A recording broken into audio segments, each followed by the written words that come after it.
Students, welcome to my channel. तो आज हम जो है एनवायरमेंटल स्टडीज़ का चैप्टर नंबर 3 इकोसिस्टम शुरू करेंगे। तो जैसे कि आपको पता है BA, BCom, BSc first year जितने भी स्टूडेंट्स हैं सभी के लिए ये सब्जेक्ट क्या होता है, कॉमन होता है। तो यहाँ पे हम जो है हिंदी इंग्लिश दोनों लैंग्वेजेस में हम जो है ये कवर करके चलेंगे। तो सबसे पहले concept of an ecosystem. Ecosystem का कंसेप्ट कहाँ से आया था? तो जैसे कि आपको पता है कि all living beings on this planet earth depend upon each other for meeting there needs. तो जितने भी लिविंग बींग्स हैं हमारे अर्थ के ऊपर, वो किसी ना किसी तरह से जो है एक दूसरे के ऊपर डिपेंड करते हैं अपनी ज़रूरतों के लिए। Even the green plants autotrophs are dependent on other organism. और क्या कह रखा है कि जो ग्रीन प्लांट्स हैं जिसको हम ऑटोट्रॉप्स कहते हैं, ये भी क्या करते हैं, एक दूसरे के दूसरे ऑर्गेनिज्म के ऊपर डिपेंडेंट हैं। तो जितने ऑर्गेनिज्म है, जितने भी लिविंग ऑर्गेनिज्म है, in addition is also dependent on abiotic to fulfil its basic requirement. तो ये कह रखा है कि जितने भी लिविंग ऑर्गेनिज्म है, सिर्फ और सिर्फ ये नहीं है कि वो लिविंग ऑर्गेनिज्म के ऊपर ही डिपेंडेंट है, ये जो है अबायोटिक यानी कि नॉन लिविंग फैक्टर्स हैं, जो अजीविक चीज़ें हैं, उनके ऊपर भी डिपेंडेंट है अपनी बेसिक रिक्वायरमेंट्स के लिए। जैसे कि आपको पता है बच्चे कि अब जैसे हम लोग हैं, हमें क्या चाहिए, अब क्या हमें सूरज की रोशनी या फिर आप कह सकते हो पानी, एयर, इनकी ज़रूरत नहीं है? हमें ऑफ कोर्स इनकी ज़रूरत है, हम इनके बिना नहीं रह सकते। तो किसी ना किसी तरह से हम लोग क्या कर रहे हैं, जितने भी नॉन लिविंग फैक्टर्स हैं उनके ऊपर भी डिपेंडेंट है, क्योंकि ये भी हमारी क्या है, बेसिक नीड है। हमें एयर चाहिए, हमें क्या चाहिए, सनलाइट चाहिए, तो हम इनके ऊपर क्या है, डिपेंडेंट हैं। तो in a given area all living organism interact with their non living surrounding in a way that the flow of energy occurs and leads to a clearly defined trophic structure। तो यहाँ पे क्या कह रखा है कि किसी भी गिवन एरिया के अंदर जितने भी लिविंग ऑर्गेनिज्म हैं वो क्या करते हैं, नॉन लिविंग सराउंडिंग्स के साथ इंटरेक्ट करते हैं, और उससे क्या होता है, एनर्जी का फ्लो होता है। ठीक है, मतलब एनर्जी का ये कह लो कि ट्रांसफ़र होता है, और जिसकी वजह से जो है हमें जो है एक डिफाइंड ट्रॉपिक स्ट्रक्चर हमें मिलता है। तो हम देखेंगे ट्रॉपिक स्ट्रक्चर क्या है आगे। सो यहाँ पे इस यूनिट के अंदर हम क्या करने वाले हैं, हम देखेंगे कि किस तरह से लिविंग ऑर्गेनिज्म जो है इंटरेक्ट करते हैं एक दूसरे के साथ, और किसके साथ इंटरेक्ट करेंगे, नॉन लिविंग एनवायरनमेंट के साथ इंटरेक्ट करते हैं। और ये सारा ये एक ऑर्डरली मैनर जो है उसे हम क्या कहते हैं, इकोसिस्टम कहते हैं। तो इकोसिस्टम जो है फर्स्ट किसने दिया था, एजी टेंसले ने दिया था इन 1935।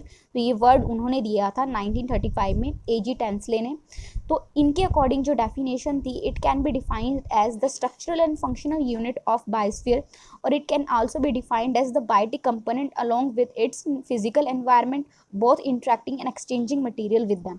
तो इकोसिस्टम अकॉर्डिंग टू दैम क्या था कि स्ट्रक्चरल और फंक्शनल यूनिट है बायोस्फीयर की, और साथ में क्या कह सकते हैं कि किस तरह से हमारी जो कम्युनिटी है, जिसको हम बायोटिक कम्युनिटी कहते हैं, यानी कि जैविक कम्युनिटी, ये किस तरह से जो है फिजिकल एनवायरनमेंट के साथ इंटरेक्ट करती है, और कैसे जो है ये एक दूसरे के साथ जो है कह सकते हैं मटेरियल्स को एक्सचेंज करती है।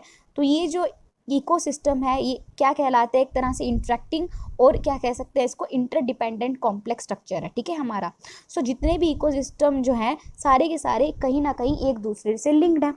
तो यहाँ पे हमारे पास जो हिंदी में अगर आप देखो, तो जैसे कि आपको पता है कि जो पौधे होते हैं वो भोजन के लिए किसके ऊपर डिपेंड करते हैं, सूरज के प्रकाश के ऊपर डिपेंड करते हैं, CO2 के ऊपर डिपेंड करते हैं। तो ये पौधे क्या है हमारे, यानी कि जो पेड़ है, ये ट्रीज क्या है हमारे, लिविंग ऑर्गेनिज्म है। तो लिविंग ऑर्गेनिज्म कहीं ना कहीं जो है नॉन लिविंग फैक्टर्स के ऊपर डिपेंड कर ही रहे हैं।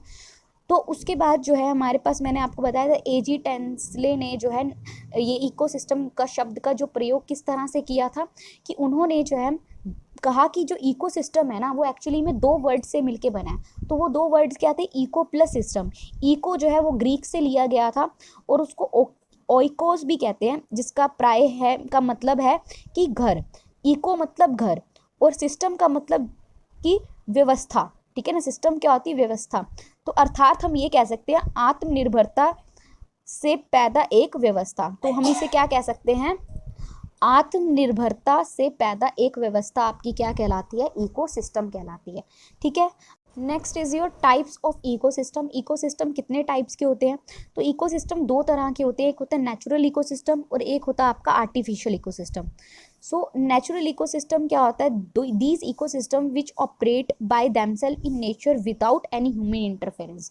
तो वो इकोसिस्टम जो अपने आप ही ऑपरेट हो और किसी भी ह्यूमन का इंटरफेरेंस ना हो, तो वो आपके क्या कहलाएंगे, नेचुरल इकोसिस्टम कहलाएंगे। तो नेचुरल इकोसिस्टम दो तरह के होते हैं, टेरेस्ट्रियल इकोसिस्टम, ठीक है ना। तो टेरेस्ट्रियल इकोसिस्टम में कौन से आएंगे आपके, फॉरेस्ट, ग्रासलैंड, डेजर्ट, ठीक है ना। तो इकोसिस्टम को हम कहते हैं परितंत्रता, हिंदी में जो वर्ड है। तो नेचुरल इकोसिस्टम में क्या होता है, जो अपने आप ही उत्पन्न हुए हैं, ठीक है ना, जो हमें नेचर से मिले हैं, जिसमें कोई ह्यूमन की इंटरफेरेंस नहीं है, तो वो फर्दर दो में क्लासीफाई है। टेरेस्ट्रियल मतलब लैंड से रिलेटेड है, तो लैंड से रिलेटेड क्या होंगे, फॉरेस्ट, ग्रासलैंड, डेजर्ट। और एक्वेटिक मतलब जो पानी से रिलेटेड है, तो फॉरेस्ट इकोसिस्टम क्या होगा आपका, रिवर्स, लेक, ठीक है ना, ओशियंस हो गए, ठीक है ना, सीज। ऐसे ही आर्टिफिशियल इकोसिस्टम क्या है, वो इकोसिस्टम जो है दैट इज मेंटेन्ड बाय, या फिर कह सकते हैं prepared by artificially by human, जो ह्यूमन्स ने बनाया है, ठीक है ना, जो मैन ने बनाया है। तो जैसे क्रॉप फील्ड है, एक्वेरियम है, ये सारी चीज़ें जो हैं that is your artificial ecosystem. अब हम पढ़ेंगे structure and function of ecosystem, यानी कि परितंत्र की संरचना एवं कार्य। तो परितंत्र जो है वो किस तरह से उसकी संरचना हुई है और उसका क्या कार्य है, क्योंकि मैंने यहाँ पे एक डेफिनेशन दी थी कि it is a structural and functional unit of biosphere. ये क्या है, स्ट्रक्चरल और फंक्शनल यूनिट है बायोस्फीयर की। तो अब देखेंगे कि परितंत्रता की क्या संरचना है और उसके फिर क्या कार्य हैं। तो परितंत्रता की संरचना के दो प्रकार हैं, जिसको हम कहते हैं अबायोटिक कंपोनेंट और बायोटिक। तो अबायोटिक का मतलब होता है निर्जीव और अबायोटिक का मतलब होता है आपका सजीव। तो यहाँ से देखो, अबायोटिक मतलब निर्जीव, यानी कि वैसे ही डेफिनेशन से पता चल रहा है कि जो क्या हो, नॉन लिविंग ऑर्गेनिज्म हो, ठीक है ना। और बायोटिक जो क्या हो आपके, लिविंग हो, लिविंग थिंग्स की अगर हम बात, is your abiotic components. Abiotic मतलब क्या, निर्जीव, ठीक है ना। सो जितने भी आपके जो है नॉन लिविंग कंपोनेंट्स हैं वो इकोसिस्टम के अंदर, वो सारे क्या बनाएंगे, अबायोटिक कंपोनेंट्स बनाएंगे। तो उसके अंदर हमारे पास तीन हम पढ़ेंगे। सबसे पहला है केमिकल फैक्टर्स। तो केमिकल फैक्टर्स में क्या है कि जितने भी आपके इनऑर्गेनिक सब्सटेंसेस हैं, जैसे कार्बन, हाइड्रोजन, नाइट्रोजन, तो कितने अमाउंट में वो न्यूट्रिएंट साइकिल के अंदर प्रेजेंट हैं। और सेम जो आपके ऑर्गेनिक मटेरियल्स हैं, carbohydrate, lipids, proteins and humus, ये किस तरह से डिस्ट्रीब्यूटेड हैं, या आप कह सकते हो कितने अमाउंट में प्रेजेंट है एनवायरनमेंट के अंदर। तो ये आपके क्या कहलाते हैं, केमिकल फैक्टर्स कहलाते हैं। सो कितने अमाउंट में इनऑर्गेनिक सब्सटेंसेस प्रेजेंट है किसी भी टाइम पे इकोसिस्टम के अंदर, उसको हम कहते हैं स्टैंडिंग स्टेट। क्लियर हो गया। सेकंड है आपका क्लाइमेट फैक्टर। क्लाइमेट फैक्टर में क्या आएगा, जितने भी आपके जो है एयर, टेम्परेचर, रेनफॉल, यानी कि क्लाइमेट से संबंधित है या फिजिकल फैक्टर से संबंधित है, वो सारे किस में आएंगे, आपके अबायोटिक कंपोनेंट में ही आएंगे। उसके बाद है एडिफिक और सॉइल रिलेटेड फैक्टर। तो सॉइल रिलेटेड फैक्टर में क्या होगा, जितने भी फैक्टर जो कि इंक्लूड करें क्या, सॉइल के टाइप्स या उसकी प्रॉपर्टीज, सॉइल, एयर, ठीक है ना, सॉइल की क्या कंपोजिशन है, तो वो सारे किस में आएंगे, अबायोटिक कंपोनेंट्स में आएंगे। तो अबायोटिक में सारे कौन से कंपोनेंट आए, इकोसिस्टम के नॉन लिविंग कंपोनेंट्स, निर्जीव कंपोनेंट्स, ठीक है। नेक्स्ट है बायोटिक कंपोनेंट्स। बायोटिक को मैंने आपको बताया था हिंदी में क्या कहते हैं हम, बायोटिक का मतलब होता है सजीव, ठीक है ना। तो सजीव कंपोनेंट्स कौन से हैं, कि जिसके अंदर जितने भी लिविंग ऑर्गेनिज्म है वो सारे आएंगे। सो इसके अकॉर्डिंगली जो है हमारे पास जो है ये जो, इसको हमने डिस्टिंग्विश कैसे किया हुआ है, on the basis of food relationship, किस तरह से जो है फूड के ऊपर वो डिपेंडेंट है। तो सबसे पहले हमारे पास है ऑटोट्रॉपिक कंपोनेंट। ऑटोट्रॉपिक कंपोनेंट को हिंदी में क्या कहते हैं, तो ऑटोट्रॉपिक को कहते हैं स्वयं पोषित घटक, ठीक है ना। तो स्वयं पोषित घटक का मतलब क्या होता है, आप नाम से ही पता लग रहा है कि स्वयं खुद से जो है क्या बनाने वाले, न्यूट्रिशन बनाने वाले, ठीक है ना। पोषित का मतलब क्या होता है, ट्रॉपिक का मतलब ऑटो मीन्स सेल्फ और ट्रॉपिक का मतलब न्यूट्रिशन। ऐसे ही स्वयं पोषित का मतलब खुद से जो है क्या बनाने वाले, खाना बनाने वाले या न्यूट्रिशन बनाने वाले। तो इसमें क्या होता है, इट इज़ फॉर्मली, ये जो है ज़्यादातर कौन से होते हैं, ग्रीन प्लांट्स होते हैं, जो कि क्या करते हैं, जिनके अंदर फोटोसिंथेटिक बैक्टीरिया होता है, ठीक है।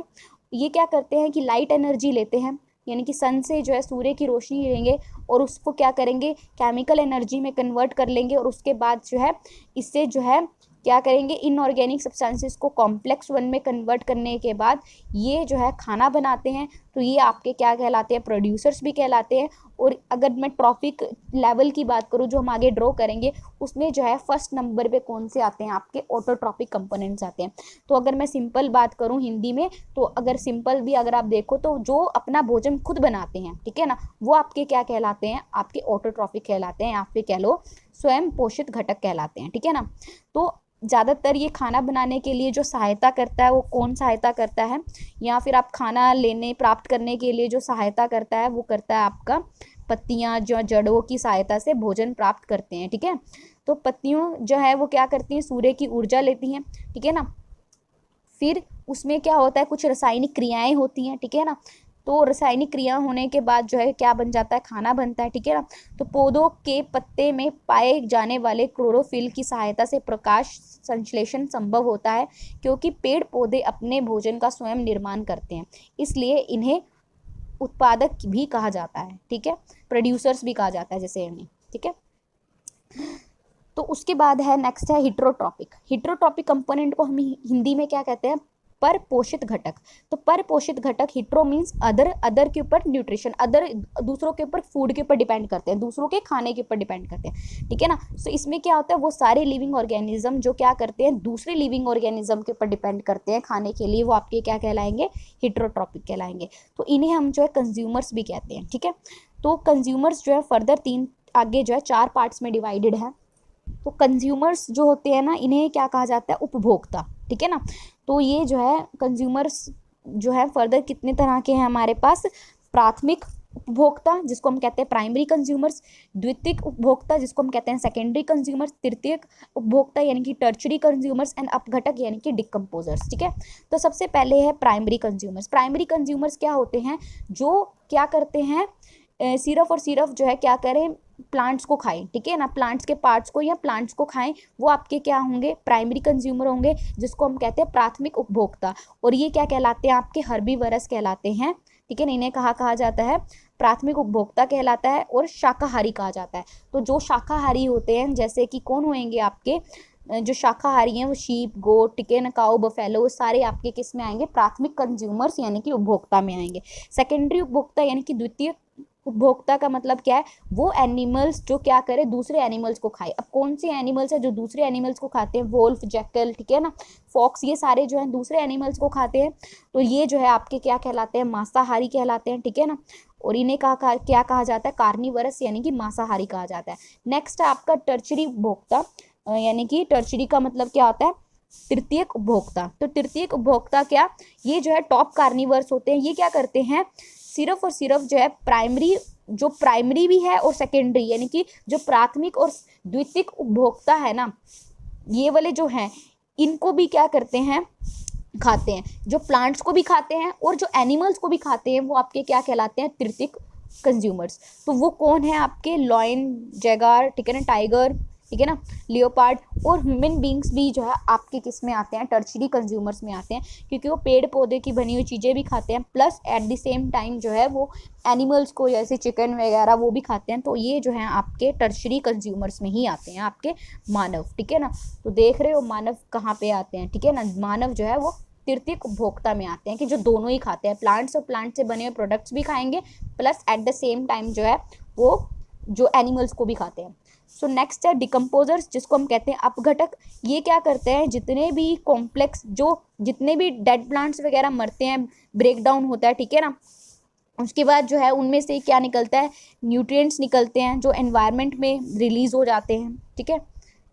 तो ये जो ब्रेक डाउन करता है, यानी कि इन जो है डेड प्लांट्स को डिकम्पोज करने में जो मदद करते हैं, वो आपके क्या कहलाते हैं, डिकम्पोजर्स कहलाते हैं। तो डिकम्पोजर्स क्या होते हैं, वह जीव जो अपने जीवन एवं भोजन के लिए मृत जीवी या सड़े गले पौधों पर निर्भर करते हैं। यानी कि वो जीव क्या, जो किसके ऊपर, जो प्लांट्स या एनिमल्स जो मर जाते हैं, ठीक है ना, गल जाते हैं, तो उनके ऊपर डिपेंड करते हैं। जो मरे हुए मतलब पेड़ों को, गले हुए पेड़ों को और मरे हुए जानवरों पे खाना जिनको मतलब डिपेंड करते हैं, जिस उन खाने पे डिपेंड करते हैं, वो आपके क्या कहलाएंगे, डिकम्पोजर्स कहलाएंगे, ठीक है। जो मरे हुए जानवरों का शिकार करते हैं, एक तरह से ये कह लो, ठीक है। उसके बाद है हमारे पास, तो ये जो है बहुत इंपॉर्टेंट रोल जो है या आपका मिनरल रिसाइकलिंग में करते हैं, क्योंकि जब डिकम्पोज होती है कोई चीज़ तो वो खाद बन जाती है एक तरह से, ठीक है, तो जो कि सॉइल में जाके मिक्स हो जाती है, तो मिनरल्स जो है वो डेवलप हो जाते हैं उससे, वो जो है माइक्रो कंज्यूमर्स भी कहा जाता है, ठीक है। तो माइक्रो कंज्यूमर्स में ज़्यादातर कौन से होते हैं आपके, बैक्टीरिया और फंगी। नेक्स्ट है आपका फंक्शन ऑफ इकोसिस्टम। अब फंक्शन ऑफ इकोसिस्टम में देखते हैं क्या है हमारे पास। तो फंक्शन को कहा जाता है कार्यात्मक स्वरूप, ठीक है ना। तो परितंत्रता का कार्यात्मक स्वरूप अब हम देखेंगे। तो सबसे पहले function of ecosystem pertains to the exchange and interaction between the living and non living और कंपोनेंट्स।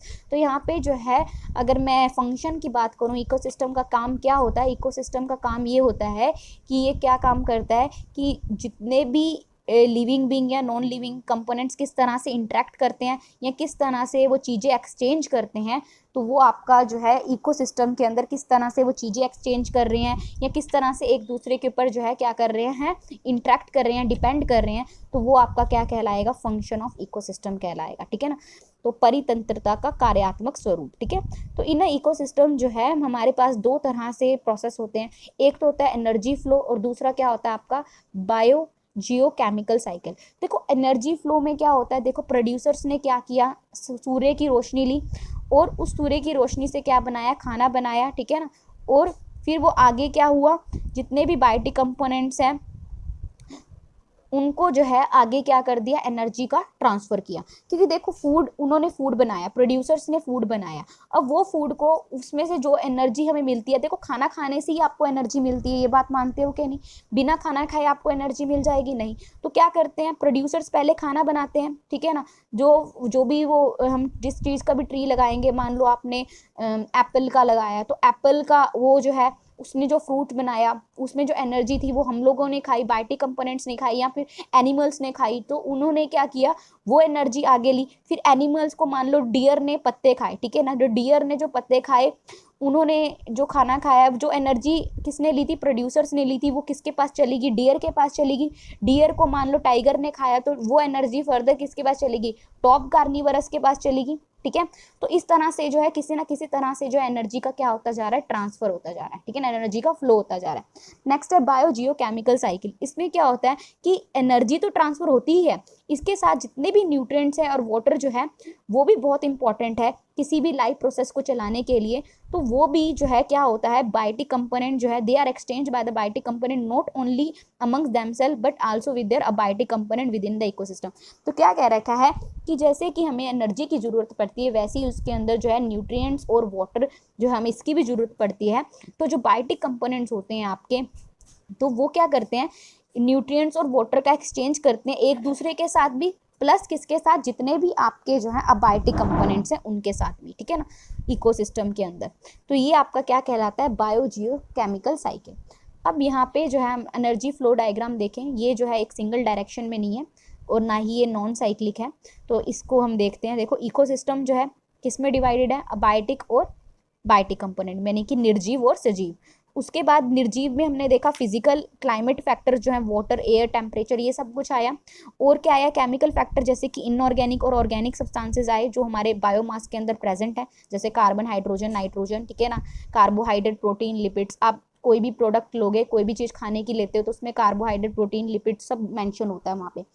ऐसी बायोटिक फैक्टर जो है प्रोड्यूसर्स, उसमें हमारे पास सबसे पहले ग्रीन प्लांट्स, फिर कंज्यूमर्स आए, हर्बीवर्स, कार्निवर्स, ओमनीवर्स, ठीक है ना, जो दोनों चीज़ें खाते हैं जो हम लोग हैं। उसके बाद हमने देखा डिकम्पोजर्स जिसको हम कहते हैं अपघटक, ठीक है ना, तो ये हमने देखे। और अगर मैं स्ट्रक्चर की बात करूँ, स्ट्रक्चर इकोसिस्टम का किस तरह से था कि सन से उन्होंने रोशनी ली, रोशनी लेके कहाँ गई, प्रोड्यूसर्स पे गई, ठीक है ना। तो यहाँ पे हमने ये दिखा रखा है कि nutrients flow is shown by the light arrows and non cyclic energy flow is shown by the dark arrows. जो डार्क एरोज हैं वो आपके रिप्रेजेंट कर रहे हैं कि किस तरह से एनर्जी का ट्रांसफर हो रहा है, और न्यूट्रिएंट्स कैसे फ्लो कर रहे हैं वो आपके जो है लाइट एरोज शो कर रहे हैं। तो सन से जो एनर्जी ली प्रोड्यूसर्स ने, ठीक है ना, एनर्जी वो आगे फर्दर किसको दे दी, कंज्यूमर्स को दे दी। कंज्यूमर्स जब मर जाएंगे, जब प्लांट्स एनिमल्स, जो एनिमल्स हैं आपके मर जाएंगे, गल जाएंगे, तो वो डिकम्पोजर्स क्या करेंगे, उन्हें गलाने में उन्हें मदद करेंगे, तो डिकम्पोजर्स के पास जाएगी। फिर डिकम्पोज होने के बाद जो है वो क्या हो जाएगी, दोबारा से हीट में कन्वर्ट हो जाएगी। यानी कि हीट जो पहले यहाँ पे पहुंची थी, एनर्जी जो पहले प्रोड्यूसर्स के पास थी, प्रोड्यूसर से कंज्यूमर, कंज्यूमर से डिकम्पोजर्स, और डिकम्पोजर से फिर आगे फर्दर क्या होगी, एनर्जी आगे हीट की फॉर्म में निकल गई। ठीक है, उसके बाद है न्यूट्रिएंट्स भी तो फॉलो, प्रोड्यूसर्स हैं उनके अंदर क्या होंगे, न्यूट्रिएंट्स होंगे, वो न्यूट्रिएंट्स को खा के कंज्यूमर्स के पास आएंगे, वो कंज्यूमर्स आगे डिकम्पोजर्स को देंगे, और डिकम्पोजर्स जो है आगे क्या कर देंगे, इनऑर्गेनिक न्यूट्रिएंट्स बना लेंगे। ठीक है, क्योंकि वो डिकम्पोज होके इनऑर्गेनिक यानी कि मिनरल्स बनाते हैं ना, तो इनऑर्गेनिक न्यूट्रिएंट्स वो हमें दे देंगे। फिर वही फर्दर जो है उसी इनऑर्गेनिक न्यूट्रिएंट्स यानी जो खाद बनी है उससे क्या होंगे, दोबारा से प्रोड्यूसर डेवलप होंगे, प्लांट्स डेवलप होंगे। ठीक है ना, तो इस तरह से जो है ये फ्लो चलता रहेगा। It is your energy flow in ecosystem. देखेंगे कि एनर्जी का ट्रांसफर कैसा होता है, एनर्जी कैसे फ्लो करती है इकोसिस्टम में। तो जैसे कि आपको पता है कि हर लिविंग ऑर्गेनिज्म जो है, जो बायोस्फीयर के अंदर है, प्रेजेंट है, तो उसको कुछ ना कुछ एनर्जी चाहिए कोई भी काम करने के लिए। ठीक है ना, तो अल्टीमेट सोर्स एनर्जी का क्या है, सन है। सन से हमें क्या मिलती है, सनलाइट मिलती है। तो जो आपके प्रोड्यूसर्स होते हैं वो क्या करते हैं, सनलाइट की एनर्जी को किस में कन्वर्ट कर देते हैं, केमिकल एनर्जी में कन्वर्ट कर देते हैं by the process of photosynthesis. और ये जो एनर्जी जो है, जो ग्रीन प्लांट्स लेते हैं through the process of photosynthesis, उसको हम कहते हैं प्राइमरी प्रोडक्टिविटी। तो एनर्जी किसने ली, ग्रीन प्लांट्स ने ली, प्रोसेस किससे, फोटोसिंथेसिस से, क्या कहलाया, प्राइमरी प्रोडक्टिविटी। अब प्लांट्स जो है ना, ये नहीं होगा कि जितनी एनर्जी ली, जितनी लाइट कितनी ज़्यादा आ रही है, क्या 100% लाइट वो ऑब्जर्व कर लेंगे, नहीं। तो लाइट जो 100% यूटिलाइज नहीं करते, तो सिर्फ और सिर्फ 3% जो है लाइट जो है ग्रीन प्लांट्स यूटिलाइज करते हैं, सिर्फ और सिर्फ 3%। ठीक है, बाकी सारी जो है हीट की फॉर्म में वो निकाल देते हैं। तो सेकेंड लॉ ऑफ थर्मोडाइनमिक्स भी यही कहता है कि जो एनर्जी ट्रांसफ़र है, देयर इज ऑलवेज, अगर मान लो एनर्जी का ट्रांसफ़र हुआ है ना, तो उसमें कुछ ना कुछ एनर्जी का लॉस भी होता है, और वो किस में फॉर्म में होता है, हीट की फॉर्म में होता है। तो जैसे प्राइमरी जो प्रोडक्टिविटी यानी कि जो प्रोड्यूसर्स थे उन्होंने सिर्फ 3% लाइट का यूज़ किया, और बाकी सारी की सारी जो 97% थी वो in the form of heat निकाल दी। ठीक है, यूटिलाइज कितनी की, ओनली 3%। उसके बाद जो है नेक्स्ट क्या हुआ, हर्बीवरस ने क्या किया, पेड़ पौधे खाए। ठीक है ना, तो उसके बाद जो है प्रोड्यूसर्स जो थे goes to the portion of, अब देखो जब हर्बीवरस ने क्या खाया, पेड़ खाया, पेड़ या पेड़ से बने प्रोडक्ट्स खाए, तो उनके पास जो पेड़ पर मतलब डियर क्या खाते हैं, पत्तियां वगैरह खाते हैं, तो उन्होंने क्या किया, कुछ एनर्जी जो है उन्होंने हर्बीवरस, प्रोड्यूसर्स ने किसको दे दी, हर्बीवरस को दे दी। अब ये तो नहीं है वो पूरा का पूरा पेड़ ही खा जाएंगे, तो बहुत सारी एनर्जी जो है वो क्या होगी, वेस्ट होगी। ठीक है ना, so there is a significant loss of energy as it moves from, अब देखो एक एनर्जी लेवल से जब हम दूसरे एनर्जी लेवल में जा रहे हैं, तो कुछ ना कुछ एनर्जी का क्या हो रहा है, लॉस हो रहा है, और वो जो एनर्जी का लॉस हो रहा है वो इन द फॉर्म ऑफ क्या होगा, हीट होगा। प्रोड्यूसर्स ने क्या, हर्बीवरस ने क्या किया, प्रोड्यूसर्स को फीड किया, मतलब खाया उन्हें। ठीक है ना, तो ये तो नहीं पूरा प्लांट खाएंगे, थोड़ा सा ही खाया, तो उन्होंने बाकी एनर्जी क्या कर दी, लॉस कर दी। ठीक है ना, जब, और ये कहते हैं ये एक ट्रॉपिक लेवल है, this is your second trophic level. So एक ट्रॉपिक लेवल से दूसरे ट्रॉपिक लेवल में जाने से कुछ ना कुछ एनर्जी क्या हो रही है, वेस्ट हो रही है। ठीक है, so energy is utilised for meeting its own needs in the process. अब देखो इन्होंने, हर्बीवरस ने जो है, डियर ने मान लो पेड़ खाए, वो पत्तियां खाई, तो उससे जो एनर्जी मिली, अब वो सारी की सारी एनर्जी यूज़ कर लेगा क्या, अब वो एनर्जी कहाँ यूज़ होएगी, रेस्पिरेशन में यूज़ होएगी, उसके बॉडी के टेम्परेचर को मेंटेन करने में यूज़ होएगी। ठीक है ना, तो 90 उसने क्या कर लिया, हर्बीवरस ने मान लो 90% जो है टोटल एनर्जी उसने यूज़ कर ली। ठीक है, अब उसके बाद क्या हुआ, कार्निवरस आए।